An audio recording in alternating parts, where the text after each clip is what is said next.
So there is this TikTok account of Tom Cruise.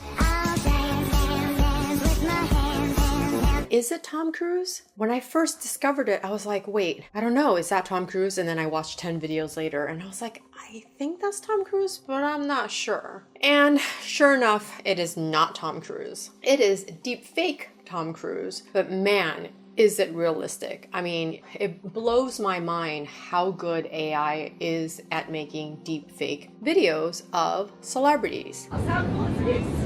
One, I don't drink. Two, I fly on the side of the plane outside.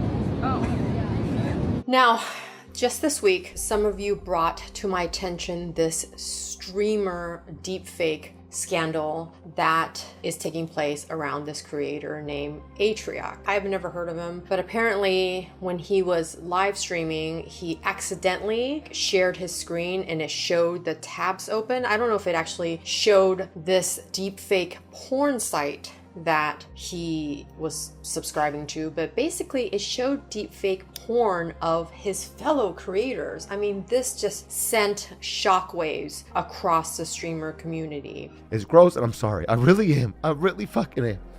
It's not, I don't know. It's so embarrassing.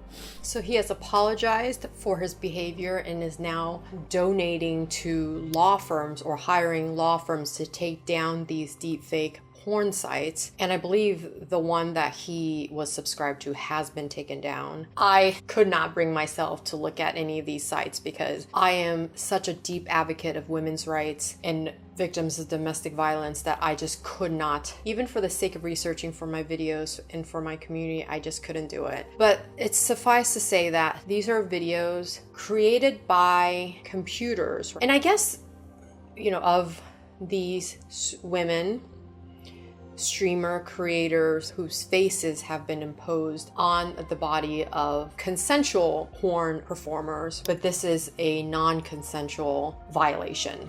Apparently, this has been a thing with celebrities, and I didn't know this until I started doing research. I guess starting in 2018, AI deepfakes became popular, and this Tom Cruise deepfake was created by a VFX artist by the name of Chris Umi, and here's a video that he did with Vice, kind of showing how he came to partner with this actor named Miles Fisher, who is a very famous Tom Cruise impersonator. I'm Chris, and I'm a VFX and AI artist.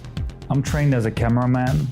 I've been doing VFX for about 8 years. And they started working together in 2020 and created this TikTok account called Deep Tom Cruise. Now, what's interesting is they reached out to Tom Cruise's agency with a link to the account and said, if you are not okay with us having these videos up of Tom Cruise, we will take it down. They didn't hear anything. It was crickets. And so they actually directly reached out to the agency and said, hey, by the way, did you guys receive our email? And they said, yes, we received your email, but nothing since. So that means that Tom Cruise has basically blessed it and he doesn't have an issue with it. So the issue here is one of consent, right? Tom Cruise has basically given his consent, or at least he has not fought it, right? He has not sent a cease and desist to stop doing this. But I think it's because the videos are very complimentary. They're fun. They put him in a good light. I mean, he's a fun, lighthearted guy and it makes him look really good. Let's contrast this with women, celebrities, women who are in the public eye, or even women who are not, right? This happens to women. I mean, this is in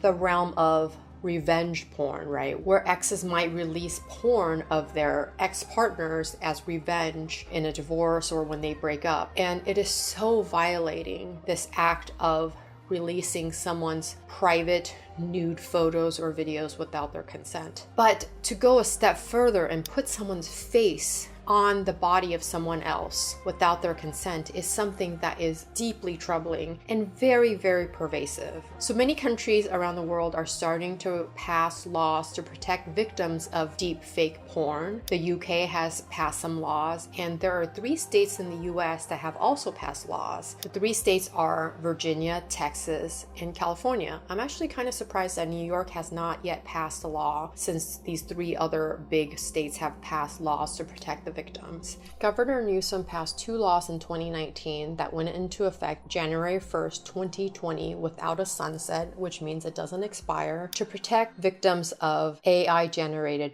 deep fakes. Assembly Bill 602 protects deepfakes creating sexually explicit material, and Assembly Bill 730 protects candidates of political campaigns because there have been campaigns created by the opposing candidate pretending that certain candidates said or did certain things and they are completely fake. So let's look at Assembly Bill 602, which states that it creates a private cause of action against a person who either creates and intentionally discloses sexually explicit material where the person knows or reasonably should have known the depicted individual did not consent to the creation or disclosure. Number 2, intentionally discloses sexually explicit material that the person did not create and the person knows that the depicted individual did not consent to the creation of the material. A depicted individual is an individual who appears as a result of digitalization to be giving a performance they did not actually perform or to be performing in an altered depiction. A successful plaintiff can recover 1, either A, an economic or non-economic damages proximately caused, including emotional distress, or statutory damages of at least $1,500 but no more than $30,000, or if the act was committed with malice, up to $150,000. 2, punitive damages. 3, attorney's fees and costs. 4, injunctive relief. So let's talk about the punitive damages and the injunctive relief because these two are very important. Let's talk about the punitive damages. Remember Johnny Depp versus Amber Heard? Well, the jury there awarded very high punitive damages against Amber Heard, right? This is completely subjective. A jury can give huge amounts for punitive damages. It could be 10 million, it could be 100 million. This is why you do not want a law like this to have punitive damages. But I'm glad that Governor Newsom put this in there because it gives the law real teeth, right, against porn sites who would create deep fake porn of women who did not give their consent. And injunctive relief means that they can enjoin, stop the website from being in business anymore, from releasing the materials. So either they can get the materials taken down or they can shut the site down completely, which is what has happened to the Atrioc situation. So I've been working on an AI video for the last few weeks about copyright protections and whether or not IP created by AI programs and by computers are actually protected by copyright law. So stay tuned for that video because that's coming up. If you have learned something, make sure to subscribe because I will be releasing that video as well as other videos around this topic. I'm glad for laws like Assembly Bill 602 because in light of the Me Too movement and its development in Hollywood for the last 5 years after it was started by Tarana Burke several years before in 2007, I'm glad to see that women and victims of domestic violence and sexual